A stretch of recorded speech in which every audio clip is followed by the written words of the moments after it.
everybody. Welcome to another episode of Capital Spotlight. Today we're here with Michael LaRosa, Ballard Partners. You're a partner over there. You are a Hill veteran. You are a White House veteran. You've worked on campaigns and in the private sector. So you've done it all. You are a great person to look at like what trajectory is possible after your time in politics. So welcome to the show. Thank you for being here. Thank you for having me. This is great, and congrats on your success. Thank you. Here on the pod. You know, one day at a time. Yeah. Takes a while, but we're figuring it out. So. Well, like everybody else is in legacy media, trying to figure it out as well. So you're actually a little ahead of the curve, I think. Yeah, we're independent media. Yes, you know, independent journalism. Very journalistic over here. But to get started, please just fill people in on who you are, where you came from, how you got here. Well, I guess I'll just start from the beginning. I was a political junkie when I was at a young age. I didn't really have, my parents didn't discourage me. I think they gave me a placemat and with the presidents on it. And so I memorized the presidents, and presidents became like celebrities to me at a very young age. So whenever they had the news on and I would connect the dots, my 5-6-year-old brain would connect the dots between my dinner plate, my placemat, and the people on TV. So I developed an interest at the intersection of politics and news at a peculiarly young age. But also, it developed and morphed over time into an interest in history, government, politics, and over time, I ended up going to. I swam competitively, so I ended up not going to a DC university, which is what I really wanted to do. But swimming took me to Seton Hall University in New Jersey to compete in the Big East, and I was happy about that. Are you from New Jersey originally? I'm from Pennsylvania, so I'm actually from a bellwether swing district, congressional district in Pennsylvania called Northampton County. All right. Northampton, out of Pennsylvania's 62 counties, Northampton and Erie County are the two counties that flipped from Obama to Trump to Biden back to Trump. So my part, and they're on two different sides of the state, and I'm on the New Jersey border, but so the worst part of the state.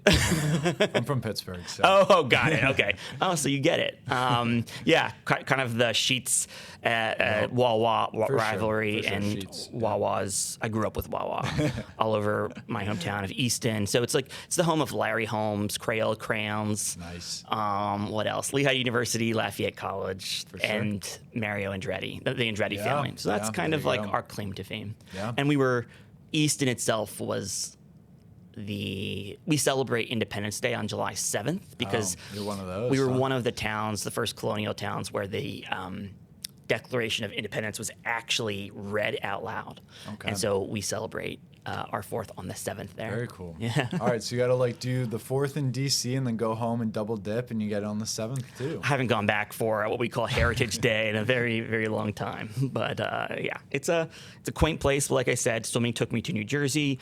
I was a little frustrated because I couldn't do the whole Washington experience in the summer, an intern or a semester abroad because I was training and my senior year, going into my senior year, I should say, I had to sort of go behind the back of my coach and apply for an internship. And I applied with a PAC, a political action committee in New York City called Friends of Hillary. Cool. And it was the sort of campaign fundraising leg of Senator Hillary Clinton's re-election campaign in waiting. Cool. And what I didn't know at the time would be her presidential campaign in waiting. So I met a lot of great mentors there. And after graduation, I moved to DC, and it was the fall of '06, and I was going to graduate school at American, but landed my first job on the Hill with a Blue Dog member of the House. Her name was Melissa Bean. Cool. And she was from a majority Republican district in Illinois. She knocked off a 36-year incumbent, Phil Crane, who before him, it was Donald Rumsfeld's district. So what I tell people when anybody asks, that job was the best decision and probably one of the best jobs I have ever had. Nice. Because I was the executive assistant, the gatekeeper, driver for a very active member of Congress who was sort of at this epicenter, what I call like, it's truly where I learned about raw politics, which is ironic because I was going to school at night, going to graduate school, understanding the theory of voting behavior and political science, but it was really during the day when I was getting my master's degree, working for a frontline member who had to spend so much time raising money, going to fundraisers, call time over at the DCCC. I learned about lobbying because there were so many, this was during the financial crisis as well, so there were so many banks and private sector companies who were coming in to speak to her, to educate her and inform her or, lobby her. And then I had also this unique window into the political situation for her reelect because, again, as the scheduler, you kind of control the access and the gatekeeping. So I got to join all these great political dinners with these great consultants who I still keep in touch with, pollsters like Jill Normington and our TV person, Eric Edelstein from Edelstein Liston, a big Chicago firm.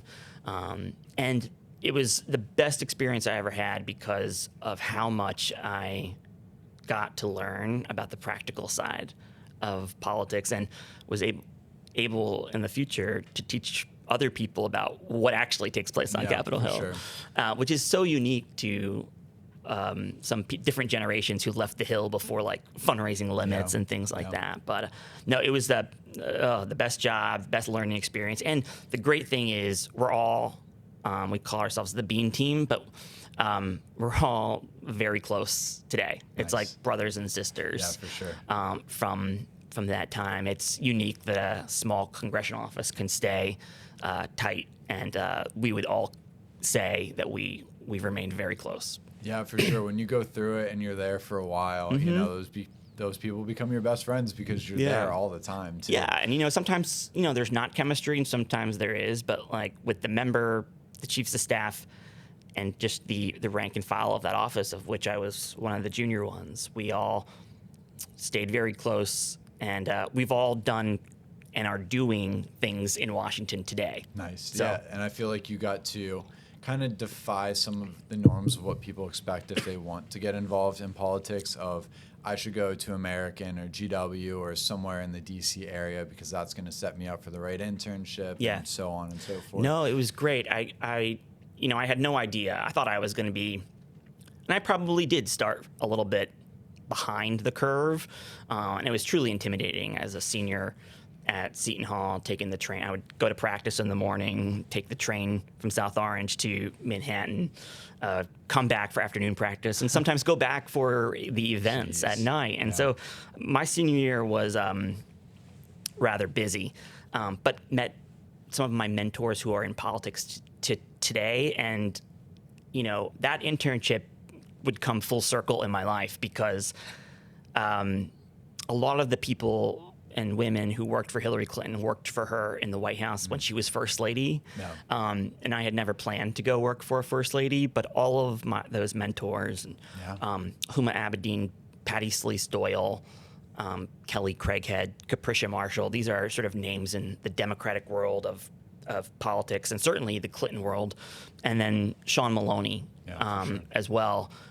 Who was like a son to the Clintons. I mean, these people were all mentors to me and ultimately helped lure me in. Well, I would say they proved pivotal into my entrance into Biden world. Yeah, I can imagine. About 18 years later. For sure, like that direct transition. And then to set you up well to work for a First Lady and feel like you kind of already understand that world a bit. But before we get to the White House, tell us a little bit more about your lead up to that, and then we can dive into I made like a hard pivot from a very junior job on the Hill. I went on to work for, do scheduling for Senator Gillibrand when she became a senator, from going from a Blue Dog House member over to the Senate. I went to OPM during the Obama administration as a political appointee and was sort of finding my way. And, your career path, I think you always plan for it and want it to be linear, and you go into new jobs taking the best advice and with the best information that you have at the time. And sometimes it's just hit or miss. Yeah. Sometimes like jobs don't work out. Sometimes they do work out. And I had a couple that just, I lasted a couple months or like a year or two, and they just, I was content, but I wasn't thriving, and I was really ready to like really find my niche and passion. And, through the old Washington way, through a mentor of mine or through a connection, was connected to Chris Matthews, my mentor in politics. Tony Coelho was a former Democratic whip, DCCC chair, and he introduced me to Chris Matthews, who was looking for a booking producer, somebody who had fresh, understanding of Capitol Hill and contacts to come and help book guests and knew the world. And so we met and we kind of hit it off, and that's how I sort of ended up at Hardball with Chris Matthews, becoming a segment producer. And you were there for quite a while, too. I was there for about 7 years, yeah. So about 2 presidentials, a couple of primaries, a couple of midterms. So like 2010 to 2017. Nice. And I think like after we covered all those campaigns, and particularly the last one, 16, first of all, there were so many changes that you could just feel in the news media, in cable television or cable news. And Trump is really sort of the impetus for a lot of those changes. Not in a bad way, not in a political way, but in a way that just changed the news media. Like I still say today, he is America's assignment editor. He was in 15 and 16. We could be, plan a show all day long, and it could change with just a tweet. Yep. Everything, the threshold for what was news had changed. And so it turned out to be some very long days, monotonous days. And I kind of knew going into 17, I think that I wanted to be on the other side of things now in a more senior way, and take what I learned from television and try to, do strategic communications, because I didn't want to go and, try to go on a presidential campaign in the future by just being a producer. Yeah. And I feel like that has a lot of pluses and a lot of value. But the downside is you don't have like the strategic communication experience, or you don't have the spokesperson on the record experience. And so I didn't want to go to Capitol Hill just to work for a member of Congress who just wants to get on TV, and there are plenty of those. So, are there any that aren't? There are, actually, and I went to go work for one of them, who I would say, again, this was one of the better professional decisions I make. But going to work for Maria Cantwell, the senator from Washington State, who was ranking on the Energy Committee at the time, now ranking on Commerce, former chair of Commerce, and just one of the smartest people I've ever met in Washington. Politicians, strategists, like TV folks. She's probably the smartest, one of, if not the smartest person I've ever met. She could see around these like legislative corners that I just could not see. She's truly like a legislator who thinks that they don't do enough legislating. Love and that, yeah. She's there to make the deals. For she sure. is there to make tough decisions, to be on the front lines of deal making. And if Maria Cantwell has a problem with something, like, Chuck Schumer knows, leadership knows that it is real and it is substantive. It is not for show, because she doesn't. That's a cool legacy she to have. she doesn't do showmanship. Like, she doesn't need to. Everything is like prioritized over, is it good for the state, and is it consistent, and is it good for the country. Yeah. And it was such a unique experience. I loved her. I saw her recently, and we got to catch up, and it was great. I still keep in touch with her. She's awesome. Yeah, that's great. I feel like my theory is the members that you don't hear about a lot in the media are usually the ones behind the scenes who are doing the legislating. Oh yeah, they're doing the hard work. And like, she's on finance, she's on commerce. Commerce has a history of of having Washington State senators as the chair from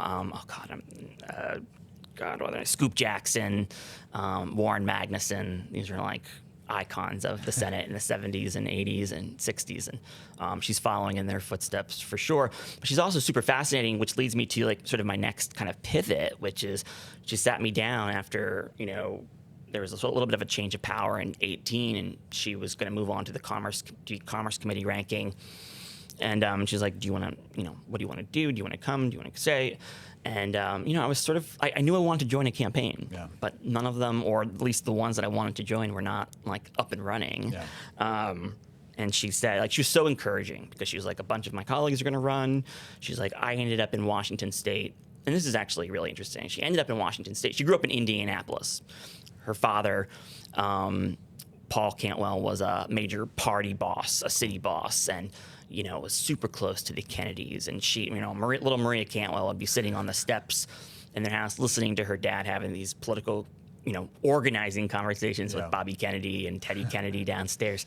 And it was really cool. And actually, in the footage of Bobby Kennedy announcing campaigning in Indiana for the primary, he is on like a flatbed truck announcing the death of Martin Luther King to the people. I forget if it was Gary, Indiana, or Indianapolis. Maybe it was Indianapolis. And Paul Cantwell is there standing behind him and like kind of holding him as he really cool. And anyway, she ended up going to work in the Democratic primary in 1984 for a senator from California named Alan Cranston. And they're like, you know, where do you want to be? The Northeast, Southeast, you know, Northwest, Pacific Northwest.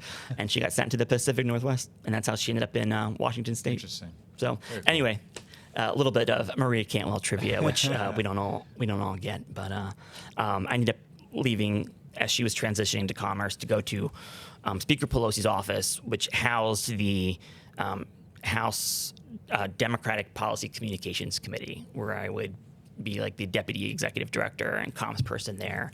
And I ended up working with a lot of the freshman members that year that came in the 18, I don't know if it was a wave or whatever it was, the sort of transition of power to Pelosi's second term as speaker. And that was fun. I really enjoyed it, but in 6 months, I did get the call to get sucked into that presidential primary, which was happening. Can't pass that up, right? No. So before we go there, like, let's take a stop for a second because there's so much to unpack. Sorry. Yeah. No, it's all good. Like, you figured I'd get through it all, and then you can like power through.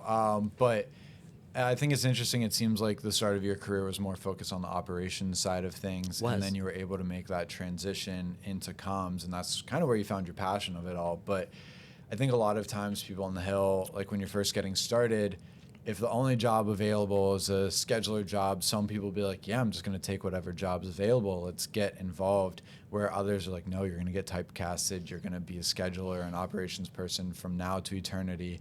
So I assume like that transition to Hardball kind of helped you break out of that. Absolutely. And again, you know, and sometimes it can be hard to sort of break out of that you know, first operations role, whereas like being a staff assistant, you're kind of it's kind of ambiguous, right? And you sort of can explore through observation or watching your colleagues, whether it's in the policy area or the communications area or the operations area, and figure out which way you want to go. But people, what I've learned is that there is no linear path, and I never anticipated to work in television or media ever. I didn't even know if I'd ever work in like political communications. I didn't really, it's hard to pinpoint. The best thing I could say to people is just know what you don't know and be comfortable with that. And I was never comfortable with it, but I wish I had been, because I put too much stress on myself to like find that right next job. But yeah, it can be hard. And I was lucky in that I networked a lot. I mean, that's the thing that I did that I think anybody can do. The more people you meet, the more you introduce yourself, the more you will develop advocates for yourself. And if people have confidence in you and like you, they're willing to take chances on you with their own credibility. That's what people did with me. And that was how I got the introduction to Chris Matthews. And it wasn't a given that I was going to get it, even though the middle person had hired Chris when he lost his job in 1980 as President Carter's speechwriter. But you have to, ultimately people can help you get into the door, but you have to kind of sell yourself. Yeah. And it doesn't matter if you were a scheduler or legislative aide or a legislative correspondent and want to make a transition. It's ultimately how you sell yourselves. I do think Republicans are a little bit better at being willing to forego the conventional wisdom side of resumes and seniority, where I feel like I've noticed Democrats are very sort of wedded to the hierarchical structure. Yeah. And the sort of, well, this is how it's supposed to be. And I think what Cantwell loved about me was that I did bring outsider experience to a very wonky, low-key, communications PR job that was mostly going to be working with media that I had never worked with before, which was trade, like a trade group, or niche media like energy and the outdoor economy and things like that, oil and gas and drilling and renewable energy. So all of that was fascinating, but I think she appreciated the expertise from the outside, and I think that was one of the things that Dr. Biden was attracted to as well, was what I brought from, not, they could get anybody from the Hill, but like what about me was different, and that was the fact that I had not been linear in my career path, and I had taken risks and explored a whole other side to politics, which was covering it, because at least for some people, understanding how and why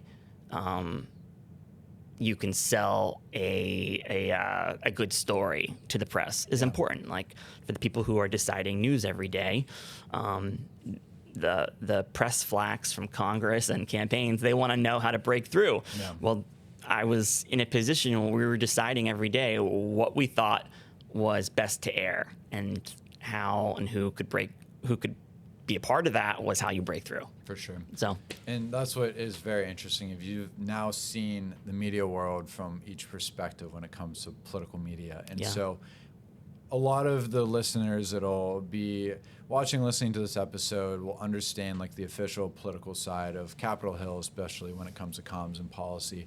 But not a lot of them understand, including myself, understand the producer side of things. So the sausage making? Yeah, the sausage And the same is true on the other side, by the Yeah. way. You'd be surprised what the producers in the What's a legislative assistant? Exactly, or the control rooms, what they think is happening versus what they know. For sure. And so for the people listening, help us understand what it means to be a segment producer on a TV show that is as popular as Hardball. Sure. So I'll start from the booking producer. There's booking producers who are in charge of matching the guests to the segment, and there's about usually 4 or 5 different segments in a cable show. We call them blocks, so A block, B block, C block, and Hardball had A through E blocks, and some of them were shorter than others, and some of them were a little more gimmicky than others. But live TV is really hard because you have to have guests that are, sure, you have guests that are pre-booked who are versatile, who can talk about anything, but the real good television comes from when you're booking guests that day based to talk on like a news event. For sure. Because it's relevant, it's happening, it's connected to the action. Yeah. And so booking can be hard because it's stressful. People cancel last minute, or they're stuck in traffic. There's all kinds of pressures to it, but it's also the strategic part of like, this guy not only is this guy or gal is not only just an expert and can speak to substance, but like they have personal history and experience that they can color like the present day. Yeah. substance with that will help also be comfortable, educate the audience. Yeah, and they'll be more confident. And I would say that to sort of to my bosses, to Cantwell or to Jill, or when I was TV training some members in the House at the DPCC, was just like, if I could impress upon anything as somebody who has been on the other side, is you will know a lot more about the nuts and bolts. Your boss will know much more about the nuts and bolts of any policy or news event that you're going on to talk about than usually the producers, because the producers have to become experts in a couple hours on something, on a subject matter that happens, that on like actual news. And so I would always say, just don't be too afraid. You know more about what you're going on to talk about than the people on the other end of the camera. Yeah, I would get into that. I realized it when I left the Hill, because when you're in the middle of the political world and policy making, you just pick up so much information. You're a sponge, whether you realize you're picking it up or not. It's true. And then I leave the Hill and I'm talking about some crazy policy in China, and I look around and I'm like, okay, wait, I need to take a step back here. Like, I'm being a total nerd. Like, most people have no idea what I'm talking about. And so I think, like, figuring out as a communicator on the Hill, too, is, like, we get so in the weeds sometimes. Well, it's, like, also knowing, like, separating the inside game from like the rest of the public and like the public sphere. I think I was on CNN one time, I think with Casey Hunt. And afterwards I said, "Oh, how'd that go?" And she's like, "Great, except don't say RX, say prescription drugs." I was like, "Oh, right." I mean, I got used to just repeating RX drugs, and anyway. Totally different world. So you jump on the campaign, you make it to the White House.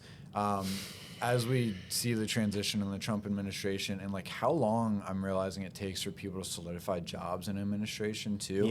Like, what was that jockeying process like, going from the, like, you win the campaign election, getting to the White House? What does that look like? So you're right. And that was this was the first White House, the first presidential campaign I had ever worked on. So I was soaking it up and learning, as I went.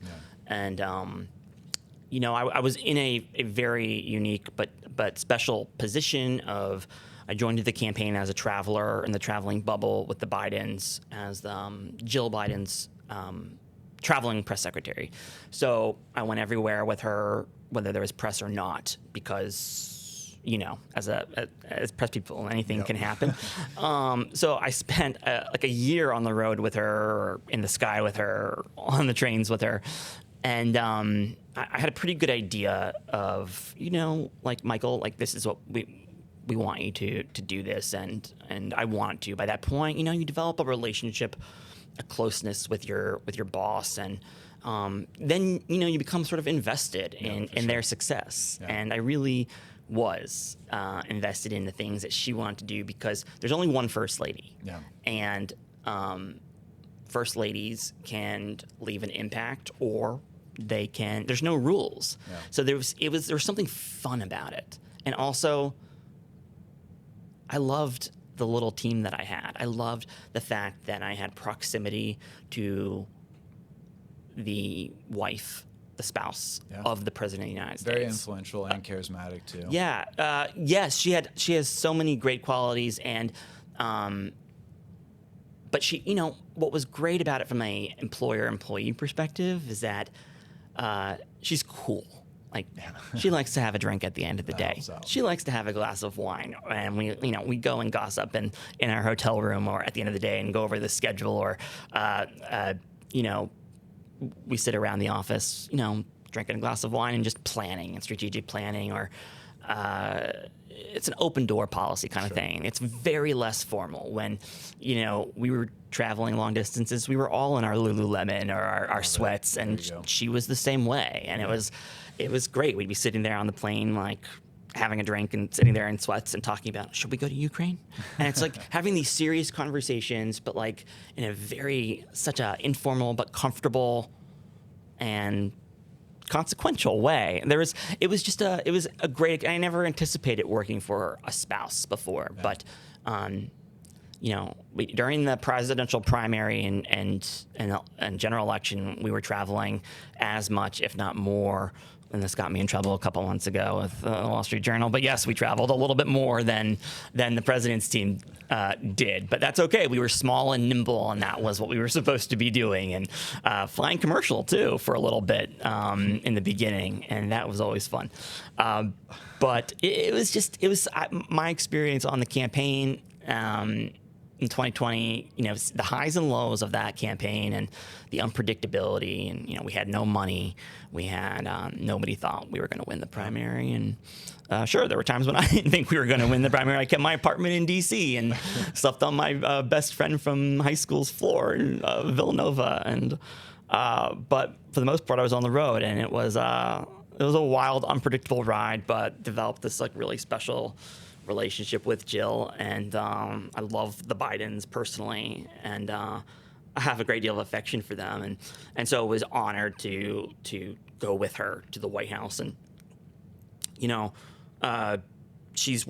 working and planning during that transition time, and but there were so many folks, so much staff in all these battleground states and these early primary states who were with us from the very beginning, or even before I got on the campaign in fall of 19. That campaign, I think, officially launched in spring of 19.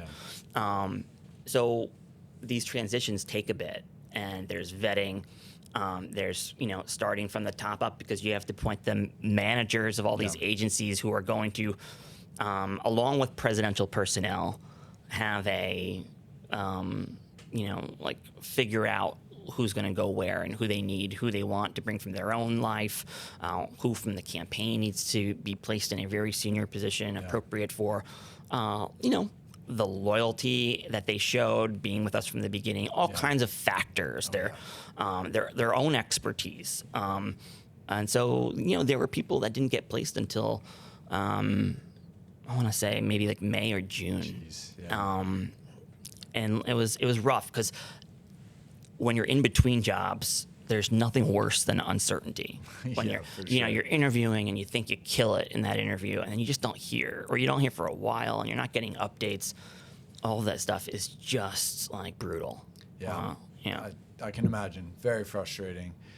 On the campaign side, it's also obviously an historic moment because of 2020, COVID, running a campaign through that. Give us an insight of how that just threw everything on its head. Yeah, it was a little bit of political whiplash and physical whiplash all at once. We had so many struggles and challenges in that primary campaign, as I'm sure some people remember. And, we got blown out of Iowa, blown out of New Hampshire, and then, I think we got second, but crushed essentially in Nevada, and had a really historic, remarkable win in South Carolina. And over the course of 48 hours before Super Tuesday, several of our opponents dropped out and united behind us, and we had this 2-week sprint through Super Tuesday states and mini Super Tuesday states, and we didn't have a lot of money to be on the air, but we were now as sort of moving into that front runner role. It was incredible to see these crowds showing up for the spouse even, and for him, and we were just on this 2.5, 3 week nonstop through all these states and cities, and it was fun. It was stressful. It was there was just this change in mood and and physical energy. Yeah, for sure. Going to the top of the polls. Going going from in the lows, people writing our political obituary, the campaign is over, telling us to get out, to all of a sudden we're in the driver's seat. And one day, it's I think we did a tour of Michigan, a couple cities, and we flew from Flint to Cleveland, and then Vice President Biden and his team they were meeting us in Cleveland at the hotel, and then we were going to give our sort of whatever victory night speech was from that mini Super Tuesday, and the governor of Ohio just shut everything down and shut Bernie's event down, shut our event down. So we all got on one little plane and went back to Delaware, where then Vice President Biden and Jill, we would give our victory speech sort of in Philadelphia near our headquarters. So all of the staff who was still there at the time. This is maybe mid-March. But the next day, I took the train back to finally go sleep in my apartment, which I thought was just going to be for a night. And it turned out to be a couple months. Good thing you weren't sleeping on the floor at that point. It was weird timing, but like fortuitous timing for sure. Like it was, but yeah, no, we had to build this airplane from scratch. And like when we should be hiring new staff, and like we had just, Jen O'Malley Dillon was just brought in as our new general election campaign manager. I think I never even went back to my desk in Philadelphia, so I have no idea what I left there or whatever happened to any of it. To this day, I don't know. But yeah, we tried to like sort of build the plane as it's flying, because nobody had ever tried to run a presidential campaign from home, essentially.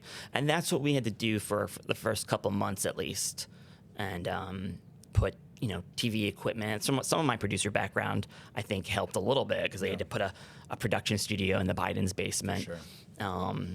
Did a lot of Instagram live videos. You guys did very well at that. Like, it definitely we were resonated. trying. I mean, we were trying our best. And I mean, the good news is we were saving a lot of money from the travel. Yeah, fair.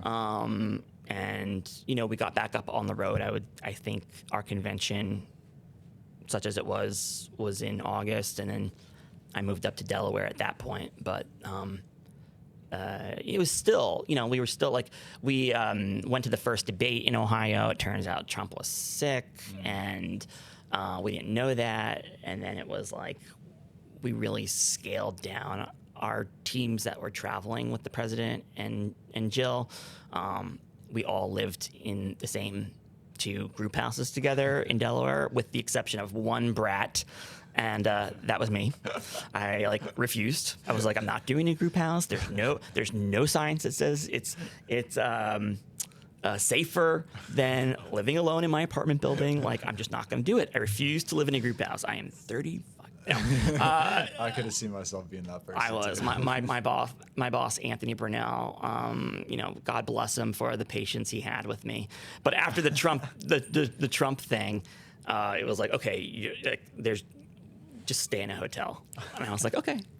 Well, so we have $1 billion. I think you can afford the DoubleTree down the street for a couple weeks. And so I ended up staying closer to the Bidens at this place where in Greenville, where like the president and first lady would often go for like staycations if they had too many kids around, or their kids were staying with them, and it was beautiful. I loved it. I had it pretty good at my little bed and breakfast in Greenville for a couple months. But then we came back, transition, and not everybody at the White House who did get jobs started right away. Yeah. And I was lucky that I got to be there from day one. Yeah, that's great. It was a different experience, obviously, a very different type of inauguration, a very different type of first day at the White House, but it evolved and improved, and everybody came to work, and it was a great experience. Yeah, I was a comm staffer on the Hill at the time, and actually behind you there's a picture of the inauguration, because I had just volunteered, like, sure, I'll be a part of the JSIC or whatever it was called. Yeah. And so I had a friend who helped me get a really good spot. So I was on stage, like, just media relations stuff. Just You had a better view than me. Yeah, right? And it was like, in this special inauguration where there's barely anybody here, like, stupid Joe Schmo is on stage, like, getting to take this all in. Yeah, I mean, this is the coolest experience ever. That's great. I mean, I couldn't even see it. We, after we did the mass and we did the mass and then we came to the Hill, but like all of the like what we call the traveling staff was kind of put up into various hold rooms at the time. So I think I was in, if I recall correctly, it was like me and the body person and the president's body person, and we were in like Thune's office. Cool. which was, it was like, I think it was a new office, but like it was WHIP, I think. Yeah. So it was like the WHIP's office, but it was just kind of like waiting and waiting for this to be over and then get back in and then like off to Arlington Cemetery. And but it was good. I mean, and she called, I think I talked to her before she went out, like on stage, to say, good luck, you look great, blah, blah, blah, like all that stuff. But these are great memories. Yeah, and like for talking sure. about it is just like so unique, and like, that's probably why I can never do it again, because, you don't get like lucky that often. And you don't get to experience it again for the first time. Yeah. Too, like that's got to be extra mind blowing. Exactly. And I think it's why I absorbed so much. Yeah. And I would tell her, we would, be 2 years into the White House and I'd be like, remember that stop we did in St. Louis, on March whatever, in the 3-week sprint? She's like, no, I don't. Because she had been through many of these. Yeah, for sure. And like the first day with her in Iowa, she was like, so it was like the 4th and final stop. And she's like, so is it everything you dreamed of? And I was like, it's fun. I'm ready for a drink. Yeah, but so going off of like the special moments part of it, is there Yep. anything like in your time, like on the campaign or in the White House, that really stuck out that you look back on of like, man, that was the cool thing?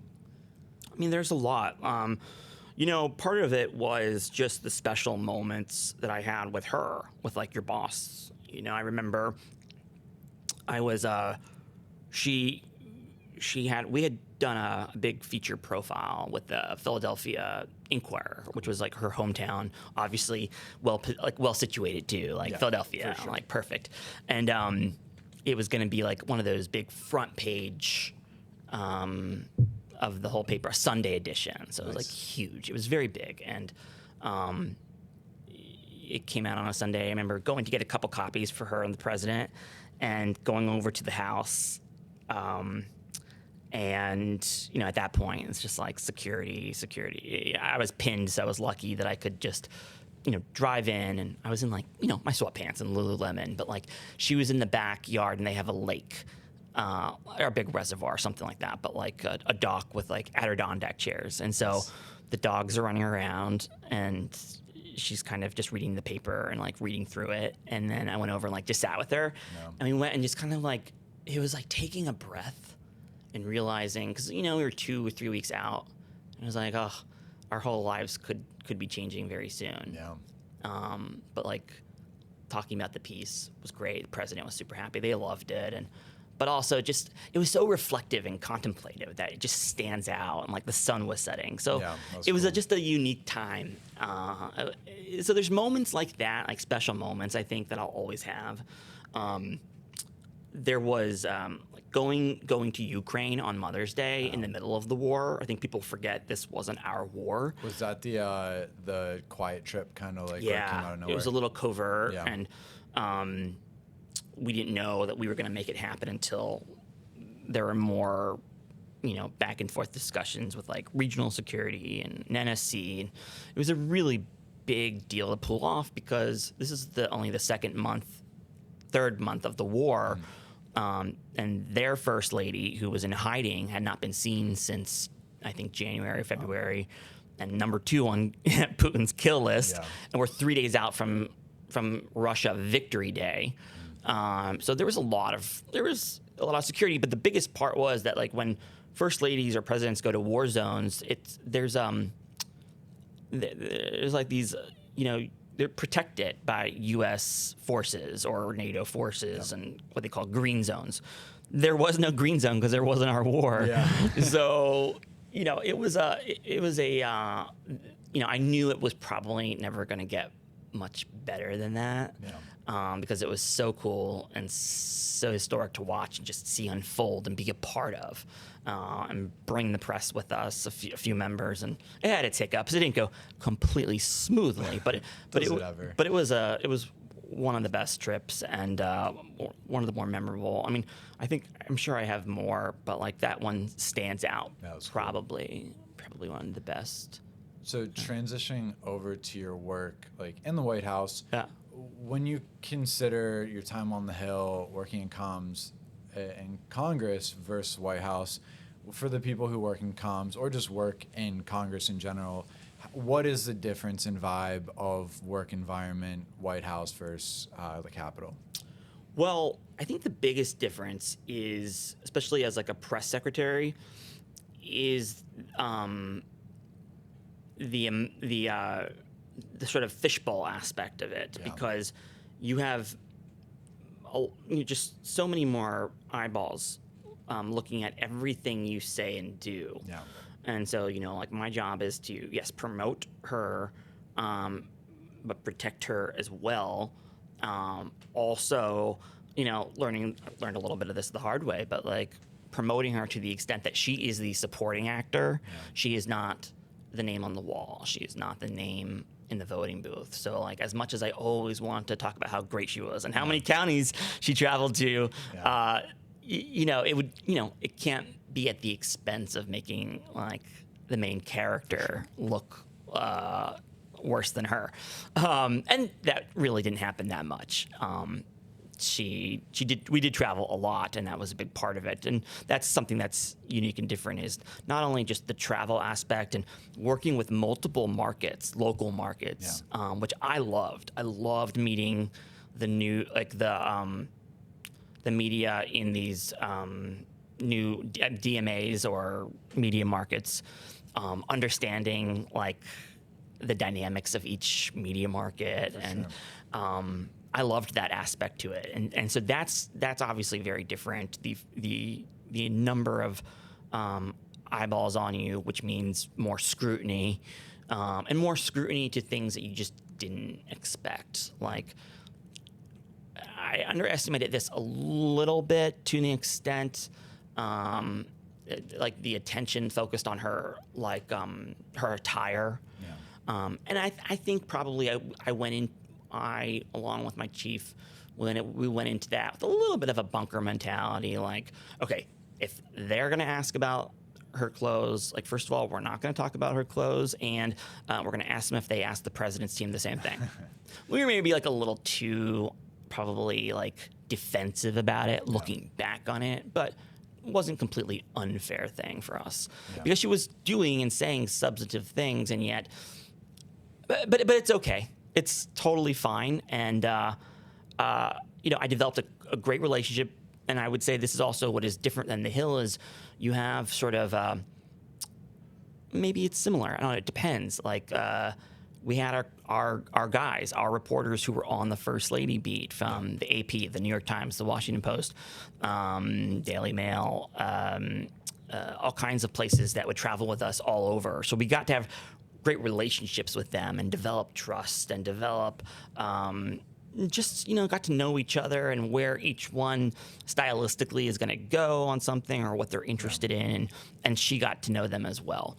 And I relied on a lot of the beat reporters who covered the First Lady to understand the clothes part of it. Yeah, for sure. Yeah, you get your buddies, and it's like, all right, you're really going to talk about this again. Like, let's talk about some stuff. Well, like, what does it mean? What is she like? The reporters would know what she was wearing before I did, and like I would see what she was wearing, but I didn't know it was Brandon Maxwell or some other person. That's the only one that sticks out. She wore a couple different American designers often that the press always talk about, but I don't remember all of them. It's okay. She always looked gorgeous from what I remember. And I said that to her one time in Rome. We were in Rome, and I said, I don't know, they're asking about what you're wearing. I assume it's Oscar de la Renta, but that's only because I know you own it. And like, I think I was there with her when we bought one of them.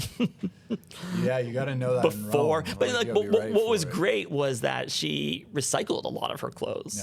Yeah. She's not like, they're not ostentatious. Yeah, that's and good. She wore a lot of they were very nice clothes, but she recycled them. Yeah, we'll stay away from speculation on the red outfit on Election Day to save that. Is that what she wore? Yeah. That's right, or on Inauguration. No. Was it Election Day? Maybe it was one day during the campaign. You're right. Okay. The latest campaign that I wasn't on. Okay, yeah. But she was campaigning for Kamala, and I think she did get, she went to go vote or something. Yeah, it was voting in all red. Got it. We'll save the speculation now. That's fine. There was enough at the time. But I will say this on a more serious note. There are reporters who are just doing their job, who were there to write stories about the messages sent with clothes. Yeah. And I wouldn't say that was how Jill went about picking out her clothes. That's not to. I mean, there was one time she wore a like a Oscar de la Renta dress with lemons on it. It was the day after Meghan Markle's Oprah interview, and she was wearing the same Oscar de la Renta pattern. And so the whole plane ride to California the next day, because she'd given a speech to the State Department, we leave, and on the plane, all of a sudden, all these reporters are emailing and asking, like, is this because she's close to Harry? And like and like, it was, believe it or not, I would learn over time. Like then, like a couple weeks later, the princess or whatever, the sister-in-law Kate, asked us to do an event with her at the G7, and it was just like, is this all connected? Like, did they think that we're too close with Meghan? The fashion conspiracy. We're not backing Meghan over Kate, or we're not backing Harry over anybody. We're just friends with everybody. So there was also just a nice dress, you know? It was also just nice, and she had worn it before, and we didn't coordinate with Meghan Markle. Though Meghan Markle did send us, I think, some lemons as a little joke. Oh, that's fun. Yeah. Yeah, that's a whole different like ball game right there. But two questions left for you. One, on the side of things now, you move over to the private sector, working at Ballard Partners. And I think like a lot of people who may read like Political Influence or something like that will be like, oh, like Ballard is the Republican agency and so on. So like, how do you fit in there? Like, how does that all work? Well, I joined in August of 23, Ballard. So while there was still uncertainty with like on both sides of who was going to run and not run or whatever, it was before a lot of that stuff. Most firms in DC that are bipartisan need to be or are only successful if they are connected and have reach to the people or players in government who are relevant now. So a lot of corporate clients need help navigating a Democratic administration, a Democratic Senate, or Republic, and knowing that nothing in politics is frozen, that this town can look very different in a year and a half from now than it will look, than it looks today, is important. And that's why I think a successful model is sort of like what Ballard invests in is Democrats who worked in the House and Senate or White House and or governor's office, and Republicans who have done the same. And so, Ballard, Trump was a client of Brian Ballard's back in the 90s, and this was a strictly Florida firm. And, they prepared for a Hillary Clinton presidency, I think, probably like everybody else did. And when their client became president, their clients asked if they would open a DC office. They did. It's done well. And, but they've also really made really smart hires. A Democrat named Jamie Rubin, who was a longtime State Department spokesperson for President Clinton, a big Democrat. He was a partner there, and actually, like, he left, and then I came in and I think took his office over. But former Congressman Robert Wexler from Florida, is another one of my partners, a Democrat at the firm. Anthony Williams runs our Sacramento office. He was Gavin Newsom's sort of legislative director, and Marty Walsh is former general counsel as mayor of Boston, heads our Boston office. So there's actually nobody believes us, but when you take our California, Boston, DC offices with the Florida offices, and it's actually pretty 50-50. And that's the way a successful firm should sort of, that's the sort of path they should chart. It's better perspective too, just it is. It's a little bit of everything, but it's better perspective for the clients, right? So, so they know that you're not, you're trying to help them regardless of where, because the truth is, people in the private sector, they don't care about partisan politics really. When they have to work within the system that exists, there's no what can you offer us? How can you help us? What value can you provide? And it's our experiences in these different aspects of government connected to the people either in power now or previously who worked on some of these rules or legislative agreements. Like it's anyway, and I think Ballard has done it really well because they've expanded beyond Florida to these other states and globally now to other offices around the world, and a Ballard Global Alliance with partnerships as well. So yes, I think, you know, it has that reputation, or it had that reputation, but they made the model work regardless of whether there's a President Trump or not. Yeah, and, smart business. Yeah, and that's sort of the difference. Like, you have to take off the partisan jersey. Yeah. You can explain how Democrats and Republicans think to clients, but like, your principal now is the client. Yeah, not for sure. not the former boss. Nice, love that. Okay, so going away from work.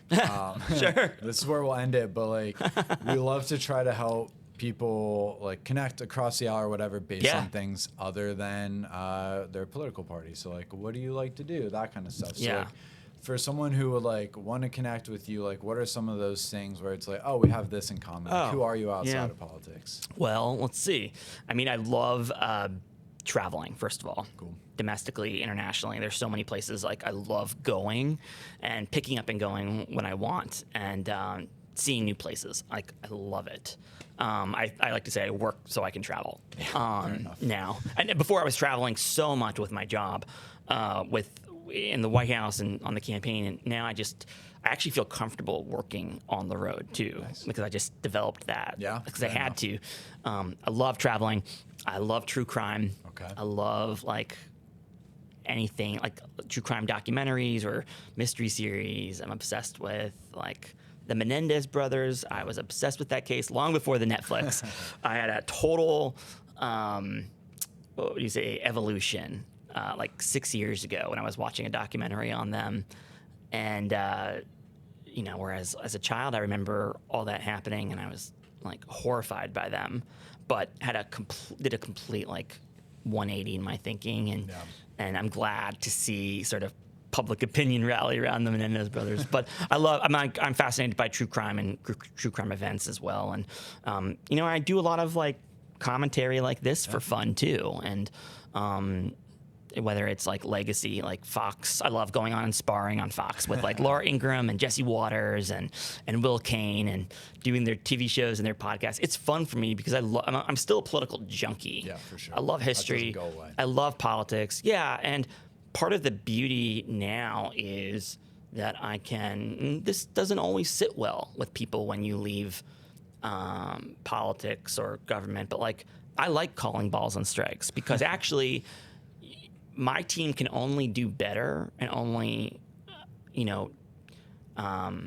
beat the other side if we know what kind of mistakes we've made or are making or why the other team is successful. Yeah, for sure. Maybe that's because I was an athlete and I just want to win all the time, and winning was a part of how I advanced to achieve certain goals as a swimmer, and I see now, like when I do that stuff, sort of being in the referee space, and there are times when one side goes too far, but there are times when the other side goes too far. For sure. But I like being able to say that. I think it not only adds to my own credibility, but it's only helpful for everybody who's drinking the Kool-Aid and wearing the team jersey nonstop to take a pause. For sure. And so that's sort of stuff that I do not from monetary reasons, but for fun. Yeah. Just going on and talking politics. And there's no pressure. I mean, I don't want to be offensive and I don't want to be unprepared, but yeah. And, I have family in Pennsylvania. My sister lives in London. And I love seeing my friends in different parts of the country now. And so domestically and internationally, real quick, favorite destination in each? For fun or for work I've experienced? Okay. For fun, domestically. I mean, look, I'm a beach person, so I love Santa Monica. Okay. Yeah. I like New England. I love Newport, Rhode Island, and some of the New England country. And then domestically, let's see. Before things got a little rough there, one of the best experience I had was going away with my best friend for his 35th birthday. We did a long weekend in Beirut, and it was so much fun. It was so beautiful. There was so much history. The architecture was amazing. The people were amazing. We got to go see the ancient ruins. Cool. It was a great going out to the bars kind of town. Yeah. Like I said, the architecture, the hotels, it was awesome. The views, it was beautiful on the water. Very, very contemporary, but that was before the explosion and before. Yeah, for sure. Some That's of the crazy, things. those videos. So, yeah. Yeah, well, all right. There was a lot to cover there. I feel like we need a whole nother one to talk about who you are outside of your work, but I'll say one other thing is that this has become my passion since leaving the White House because of the White House, and I think it's been widely reported. I did foster the Biden's cat Willow for a year. It was heartbreaking to give her up because I loved her dearly, but I hadn't had pets before that. But I wanted to take the pressure off the First Lady because, as many people know, they had some pet adjustment issues with speaking of transitions. And then when I left the White House, I adopted 2 rescues of my own, and that became, slowly over time 3. Adopted another one, but all rescues. So I do find that the one great thing, extracurricular, that the White House and working for the Bidens gave to me was the love for pets and animals that I didn't necessarily bring into the job. Very cool. That's a great way to end it. Really, you're cat daddy. We get it. That's awesome. So. Yeah. I am sorry, JD Vance, but I just am. I like them. Well, Michael, thank you for coming on. You're welcome.